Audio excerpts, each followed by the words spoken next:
ഹരേ രാമ രാമ രാമ ഹരേ ഹരേ. ഹരേ കൃഷ്ണ കൃഷ്ണ കൃഷ്ണ ഹരേ ഹരേ. പീതാംബരം കരവിരാജിത ശംഖചക്ര കൗമോദകീ സരസിജം കരുണാസമുദ്രം രാധാസഹായമതിസുന്ദര മന്ദഹാസം വാതാലയേശമനിശം ഹൃദി ഭാവയാമി. എല്ലാ സജ്ജനങ്ങൾക്കും നമസ്കാരം. ഇന്ന് മൂന്നാമത്തെ ദശകത്തിൽ 4, 5, 6 ശ്ലോകങ്ങൾ നോക്കാം. ആദ്യം 4ാമത്തെ ശ്ലോകം. മുനിപ്രൗഢാരൂഢ ജഗതി ഖലു ഗൂഢാത്മഗതയോ ഭവത്പാദാംഭോജ സ്മരണ വിരുജോ നാരദമുഖാഃ ചരന്തീശ സ്വൈരം സതത പരിനിർഭാത പരചിത് സദാനന്ദാദ്വൈത പ്രസര പരിമഗ്നാ കിമപരം. പദമുറിച്ച് പറയാം. മുനിപ്രൗഢ രൂഢ ജഗതി ഖലു ഗൂഢാത്മഗതയോ ഭവത്പാദാംഭോജ സ്മരണ വിരുജോ നാരദമുഖാഃ ചരന്തീശ സ്വൈരം സതത പരിനിർഭാത പരചിത് സദാനന്ദാദ്വൈത പ്രസര പരിമഗ്നാഃ കിമപരം. ഹേ ഈശ, ഗുരുവായൂരപ്പ, ഗൂഢമായ ആത്മഗതിയുള്ളവര് എന്ന് പറഞ്ഞാൽ അങ്ങനെയുള്ള ആളുകളുടെ, നാരദ മഹർഷി, ശിശുബ്രഹ്മർഷി എന്നിങ്ങനെയുള്ള മഹാത്മാക്കളുടെ സഞ്ചാരം, ചിന്ത, ജ്ഞാനം, പ്രഭാവം ഇതെല്ലാം ഗൂഢമാണ്. അത് മറ്റാർക്കും മനസ്സിലാക്കാൻ സാധിക്കില്ല. ഭവത്പാദാംഭോജ സ്മരണ വിരുജ, അവിടുത്തെ തൃപ്പാദങ്ങളെ സ്മരിച്ച് ആരോഗ്യത്തോടുകൂടി രോഗങ്ങളൊന്നും ഇല്ലാത്തവരായിട്ട്, വിരുജ എന്ന് പറയുമ്പോൾ ഉള്ളിൽ കാമക്രോധ ലോഭ മത മാത്സര്യങ്ങൾ ഒന്നും ഇല്ലാത്തവരായ നാരദമുഖാഃ, നാരദൻ മുതലായ മുനിപ്രൗഢാഃ മഹർഷിമാര് ജഗതി രൂഢാ ഖലു, ലോകത്തിൽ പ്രസിദ്ധരാണല്ലോ. അവര് നാരദാദികള് ആധ്യാത്മികം, ആദിഭൗതികം, ആദി ദൈവികം എന്ന ആ താപത്രയങ്ങളാൽ ദുഃഖിച്ചു കൊണ്ടിരിക്കുന്ന സകല ആളുകളുടെയും ദുഃഖങ്ങൾ ഇല്ലാതാക്കി അവർക്ക് സുഖം കൊടുക്കാനായിട്ട് ലോകം മുഴുവൻ സഞ്ചരിക്കുന്നു. വേണ്ട സമയത്ത് യാദൃശ്ചികമായി എത്തിച്ചേർന്ന് അവർക്ക് വേണ്ട ഉപദേശങ്ങൾ കൊടുക്കുന്നു. ഇപ്പോൾ ശ്രീ വേദവ്യാസൻ ലോകനന്മയ്ക്ക് വേണ്ടിയിട്ട് വേദത്തെ 4ആയി പകുത്തു, ഇതിഹാസങ്ങളും പുരാണങ്ങളും രചിച്ചു. എന്നിട്ടും മനസ്സിന് തൃപ്തി വരാതെ ദുഃഖിച്ചിരിക്കുന്ന ആ സമയത്ത് നാരദ മഹർഷി വേണ്ട ഉപദേശം കൊടുക്കാനായിട്ട് യാദൃശ്ചികമായിട്ട് അവിടെ എത്തിച്ചേരുകയാണ്. അതുപോലെ തന്നെ ഗംഗാതീരത്ത് പ്രായോപവേശം ചെയ്യാൻ നിശ്ചയിച്ചിരിക്കുന്ന പരീക്ഷിത് മഹാരാജാവിന് വേണ്ട ഉപദേശങ്ങൾ കൊടുക്കാനായിട്ട് ശ്രീശ്വബ്രഹ്മർഷി യാദൃശ്ചികമായിട്ട് അവിടെ എത്തിച്ചേരുകയാണ്. അപ്പോൾ ഗൂഢമായ ആത്മഗതി ഉള്ളവര്.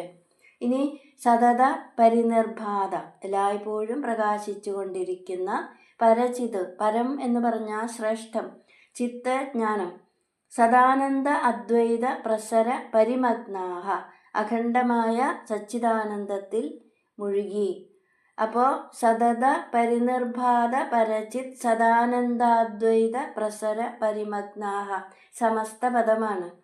എല്ലായ്പ്പോഴും പ്രകാശിച്ചു കൊണ്ടിരിക്കുന്ന അഖണ്ഡ സച്ചിദാനന്ദത്തിൽ മുഴുകിക്കൊണ്ട് സ്വൈരം ചരന്തി, സ്വൈരമായിട്ട് സ്വസ്ഥമായിട്ട് സഞ്ചരിക്കുന്നു.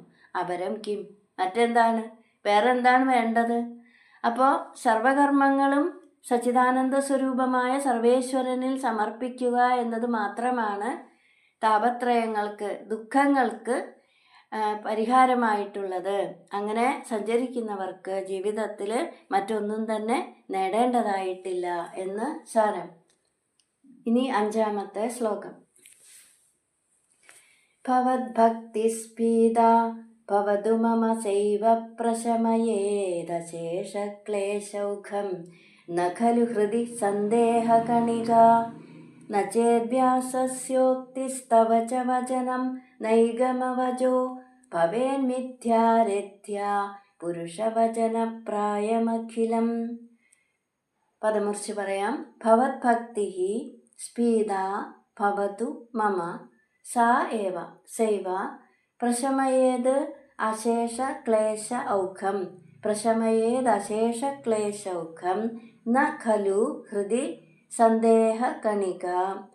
ന ചേത് വ്യാസസ്യ ഉക്തിഃ തവ. ന ചേത് വ്യാസസ്യോക്തിസ്തവ ച വചനം നൈഗമവചോ നൈഗമവചഃ ഭവേത് മിഥ്യ. ഭവേത് മിഥ്യ രഥ്യ പുരുഷവചനപ്രായം അഖിലം. പുരുഷവചനപ്രായം അഖിലം. ഈ ശ്ലോകത്തിൽ തൻ്റെ ഭക്തി വർദ്ധിപ്പിച്ചു തരണേ എന്ന് മേൽപ്പത്തൂർ പ്രാർത്ഥിക്കുകയാണ്. മമ ഭവദ്ഭക്തി സ്പീതാ ഭവതു. എന്നിലെ അങ്ങയോടുള്ള ഭക്തി വർദ്ധിക്കട്ടെ. സ്പീതാ ഭവതു, വർദ്ധിക്കട്ടെ.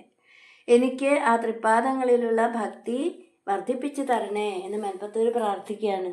സാ ഏവ, ആ ഭക്തി തന്നെ, എന്നിൽ വർദ്ധിച്ചു വരുന്ന ആ ഭക്തി തന്നെ എൻ്റെ രോഗങ്ങൾ മുഴുവനും അശേഷ ക്ലേശ ഔഖം, എല്ലാ ക്ലേശങ്ങളും എല്ലാ വേദനകളും പ്രശമയേത്, ശമിപ്പിക്കും. ഹൃദി സന്ദേഹ കണിക നഖലു, ഹൃദയത്തിൽ മനസ്സിൽ സംശയത്തിൻ്റെ ഒരു കണിക പോലും ഇല്ല തന്നെ.